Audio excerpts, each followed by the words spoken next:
South America is not South America if there's no drama, if there's no telenovela. And if you weren't paying attention, Chile, by the way, wanted to, cause a little bit of a stir here.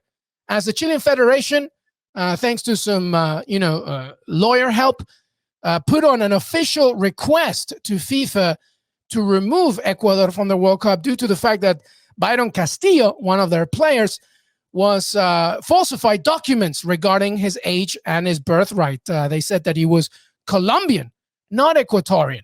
And if you haven't been paying attention to CONMEBOL, this has happened before in the past, actually in this cycle, where they claimed the same thing of some Bolivian players. That actually did go in their favor, but not to Chile's favor, because actually that meant that as a result, Bolivia got some points taken away, but also Peru in that cycle were, given some advantage as well, meaning that in the World Cup 2018, they got the points and Chile obviously ended beyond them. So Peru got the repechaje. Anyway, Byron Castillo decision, FIFA today announced that they're not going to continue within this decision. There's no legitimate support to have anything on the basis of Chile's demands of saying that Byron Castillo was Colombian or Ecuadorian. They said, we're not going to do anything about this.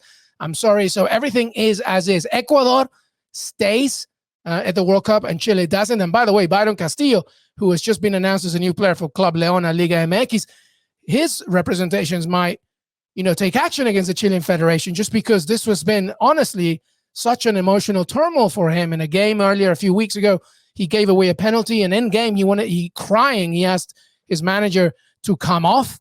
He just couldn't take it anymore.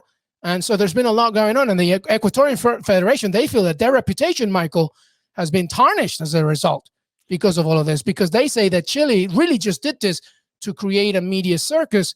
And in that, they achieved. But unbelievably, this is what happened now. And Ecuador stays at the World Cup and Chile doesn't. Give me your thoughts, buddy. It's the boy who cried wolf. You do it the first time, and it comes back to still bite you in the backside. You try and do it again. Look, if you can't get it done on the field, don't leave it till after qualification's done to then put this case in. I think on one hand, personally for me, I've seen this happen in other federations. Africa, this happens time and time again. World Cup qualification, I've seen this happen with the likes of Ethiopia. They had a good chance going to, I think it was Brazil, and they got caught with their hands in the cookie jar because one of the big guns filed a case like this. I don't like when it comes to this, but I have a question for you, LME. With this Chilean side and with Ecuador, has this happened before for Ecuador? Is this the first time this is happening where a team like Chile is filing a case towards them? Internally, Ecuador have had to figure out Byron Castillo's situation even before this situation. But make no mistake about it. Look, here's the thing. The nation and the civil offices are responsible for getting the paperwork done and making sure that this player is, of the nationality. It happens all the time, to your point, not just in South America. And Ecuador, throughout this whole time, did do that. That's why actually Alfaro waited to officially say, okay, can I call him up? So, and he was called up. So, there's nothing wrong that Ecuador did here. It's just that Chile, to your point, wanted to just keep going and sort of do the boy that cried wolf situation. But in the end, nothing happened. And as I said, they have done this before with Bolivia. And in that situation, where the player wasn't registered in Bolivia's case, and clearly so, points were taken away from Bolivia. But the problem with Chile there is that not only did Chile won their case, but they gave some points to Peru, meaning that Peru actually was the advantageous one in the world. And they ended up, of course, in 5th spot again in that World Cup towards 2018. So it has happened before. I just think I find it very ironic because not only this is like a trend now, like, we have an Italian Peruvian in Gianluca Lapadula.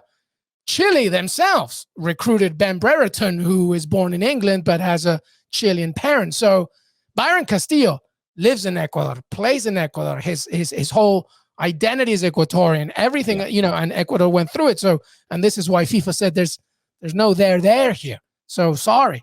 So and Ecuador's presidency, the federation are correct. They said, look, in the end, this was just created in order to create a media circus, and they didn't achieve it.